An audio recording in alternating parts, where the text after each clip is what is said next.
You can lose everything in a casino and no one calls it a crime, but in 2012, a man stood in a federal courtroom in Las Vegas because he won too much. The government wasn't accusing him of cheating, tampering, or hacking in any way you've ever heard of. There were no devices, no altered machines, no stolen passwords, no hidden code. The evidence against him was a video of his hands pressing buttons exactly as the manufacturer instructed, and that alone was enough to put him at risk of 45 years in federal prison.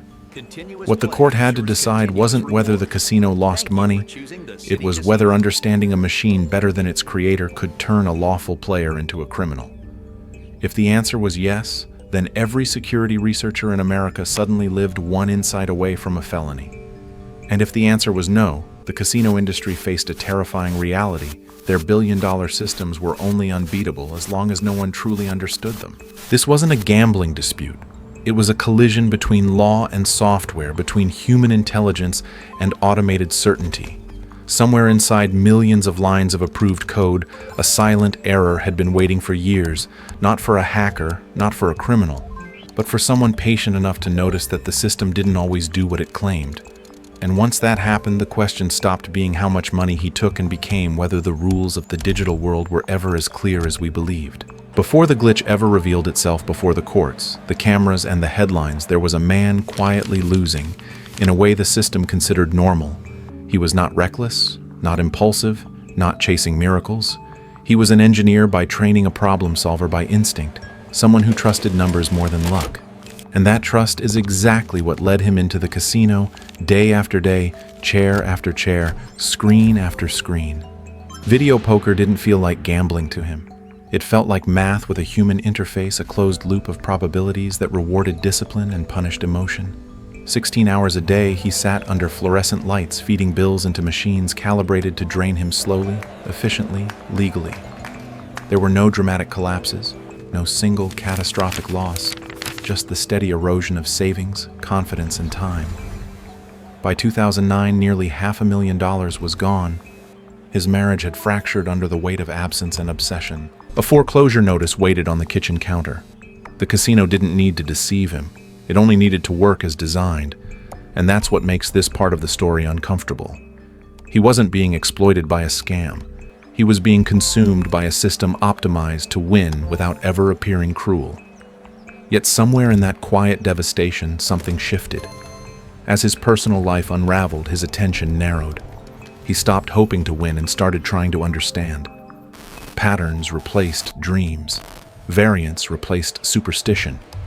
He watched how machines behaved when no one was paying attention, how outcomes clustered, how menus responded, how memory seemed to linger longer than it should.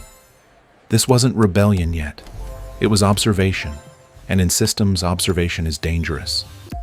Because once you stop believing the outcome is random, once you sense that the machine might not be perfect, you cross an invisible line from player to analyst, from participant to threat. He didn't know it then, but the moment he stopped chasing luck and started studying structure, the story had already changed direction. The moment that changed everything did not arrive with flashing lights or a siren. It arrived as a number that didn't belong. A routine hand, a modest wager, and then a payout that was mathematically impossible. Not unlikely, impossible. For most players, that moment would have been a gift, a brief surge of dopamine before the money disappeared back into the machine. For him, it triggered something colder and far more dangerous: doubt. He didn't celebrate. He froze. He checked the pay table, then checked it again. He verified the denomination, the hand, the rules printed in the manual that no one ever reads. Everything appeared correct except the result. In engineering, errors are never mystical. They are symptoms, and symptoms demand diagnosis. Over the next hours, then days, he began testing the machine the way a lab tests a material under stress. He changed games mid-session. He played minimum bets repeatedly. He declined features most players used automatically. He watched what the screen showed and what the machine remembered. Each interaction felt ordinary, approved, invisible, but the outcomes began to whisper a pattern. Slowly, painstakingly, a truth emerged. That no casino wanted acknowledged the machine was remembering more than it should. A previous winning hand lingered in memory, preserved when it should have been erased. When he switched games before cashing out, the system reassigned that stored hand a new denomination, multiplying its value without changing its appearance. The graphics lied, but the math didn't. Two variables sat side by side in memory, and the payout routine treated them as gospel. There was no hacking here, no intrusion, no deception, just a machine following flawed instructions to their logical end.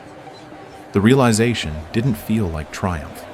It felt like standing over a crack in a dam, realizing the water had been pressing there for years. This wasn't a lucky glitch. It was a structural failure, hiding in plain sight, shipped certified and trusted across thousands of casinos.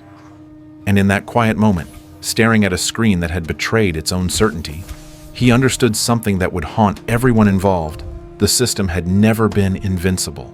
It had only been unexamined. A flaw only becomes dangerous when it can be repeated, and repetition demands discipline. He understood that immediately. One anomalous payout could be dismissed as noise, but consistency would turn suspicion into certainty. So before touching another machine, he did something that separated this moment from every lucky break that had come before it. He slowed down and called someone who would understand. Not a criminal, not a gambler chasing thrills, but a longtime strategist who spoke fluently in odds, variance, and edge. When they met, the conversation wasn't excited, it was surgical. They reconstructed the sequence step by step, not to win faster, but to make sure the machine failed the same way every time. It did, again and again. What followed was not chaos, but planning. They began mapping casinos like systems, not playgrounds, noting how many compatible machines were on each floor, how closely they were monitored, how long it took for anomalies to ripple from the slot floor to management. They calculated extraction rates the way engineers calculate load tolerance, setting limits, not based on greed, but on invisibility. A few $1,000s per machine, rotations measured in days, no terminal hit twice in the same week. Casinos depend on scale and patience. They beat players over millions of hands. These two reversed the logic, operating in short, precise bursts that never stayed long enough to look like a trend. The returns were staggering, not because they were dramatic, but because they were consistent. In minutes, they were earning what some people earn in weeks, sometimes months. Yet the emotional shift was subtle and dangerous. What began as validation of a theory started to feel like control. Each successful payout reinforced the idea that the system was not just flawed, but predictable. And predictability breeds confidence, then complacency. They told themselves they were careful, that the machines were designed to absorb losses, that no one would notice numbers, so small relative to casino revenue. But systems always notice patterns eventually, and the more flawlessly their plan worked, the more it invited the one mistake that ruins every perfect operation. The belief that understanding a system means mastering it. They were no longer proving the exploit existed. They were living inside it.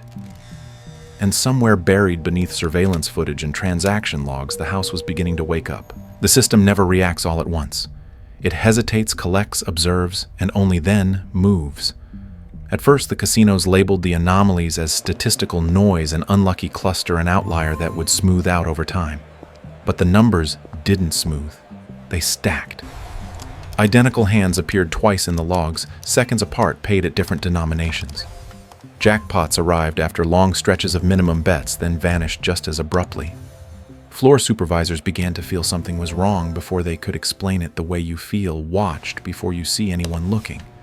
Surveillance teams rewound footage frame by frame, expecting to catch a sleight of hand, a concealed device, a signal between accomplices. They found none. Just a man pressing buttons, switching games, obsessively declining options other players accepted without thinking. The absence of visible cheating made the pattern more disturbing, not less. Meanwhile, inside the exploit, the pressure was rising. Pressure. Success accelerated attention, and attention distorted judgment. That's when the flaw deepened. While probing the machine's behavior under stress, he noticed a second instability far more volatile than the first. This one lived not in logic, but in arithmetic. A timing window so narrow it existed for milliseconds, where the payout calculation finished before the graphical state updated. Interrupt it precisely, and the machine's internal counter wrapped around itself like an odometer. A modest win could briefly register as 5 figures. On older firmware, the ceiling was even higher. The money came faster now, too fast to feel abstract. The operation grew louder. Arguments followed. Credit percentages, ownership of the discovery. Everything that had been implicit now demanded definition. The partnership fractured under the weight of momentum. They separated, each convinced they understood the system well enough to operate alone. That was the fatal shift. Without coordination, patterns tightened. Machines were hit too frequently. Familiar locations repeated. Surveillance supervisors began making phone calls instead of notes. Gaming enforcement agencies compiled reports that sounded impossible even to them. How could someone win this much without cheating? And yet the evidence said otherwise. On one afternoon, as he returned to the very machine where it had all begun, routine collapsed into inevitability. A jackpot flashed on the screen unclaimed. A pause lingered a second too long.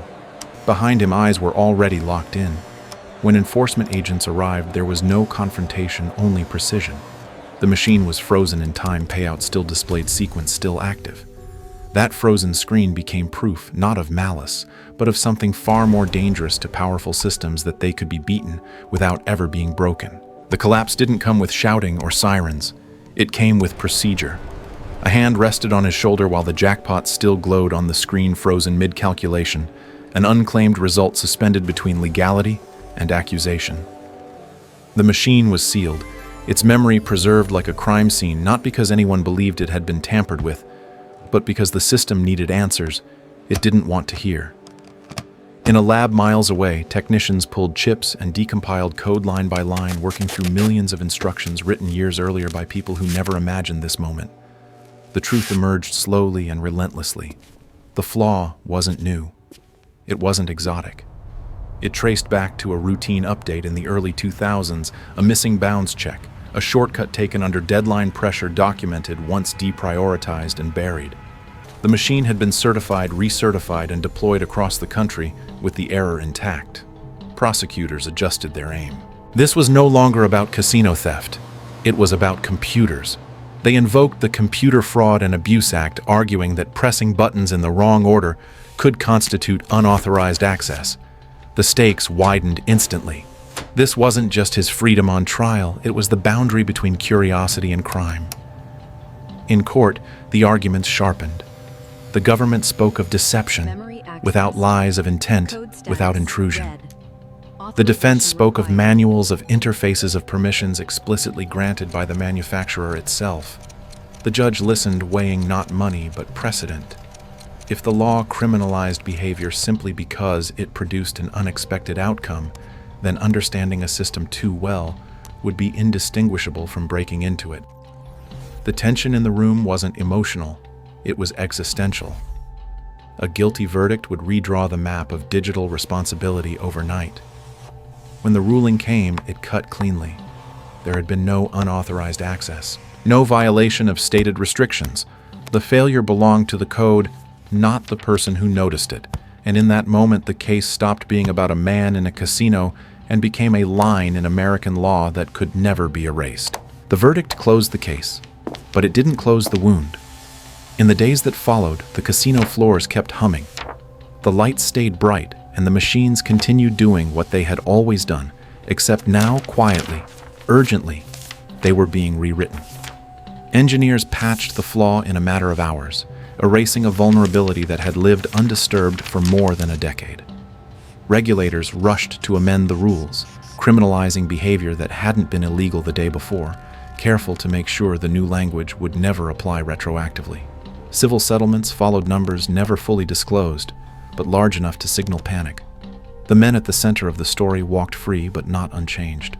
They were banned for life from casinos across multiple states, their access cut off not because they cheated, but because they understood too much.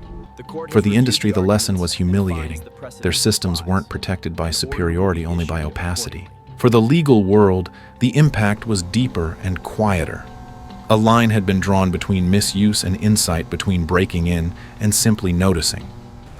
Security researchers, engineers, and analysts watched closely, realizing that the precedent preserved something fragile and essential, the right to explore systems without being presumed malicious. This wasn't a victory for gamblers. It was a warning to anyone who builds complex technology and hides behind the assumption that users will never look too closely.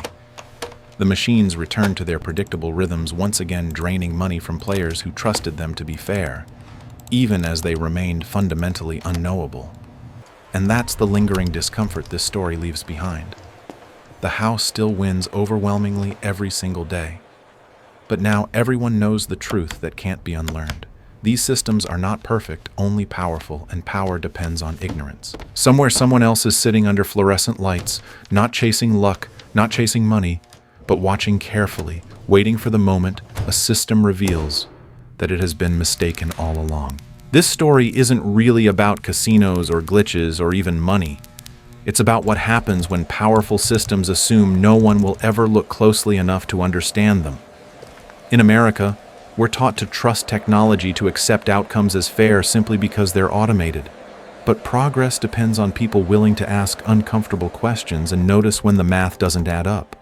Understanding a system should never be treated as a crime. If this story made you think differently about how power, technology, and accountability really work, take a second to support the channel. Like the video, share it with someone who enjoys digging beneath the surface, and subscribe for more investigations into the systems that quietly shape our lives.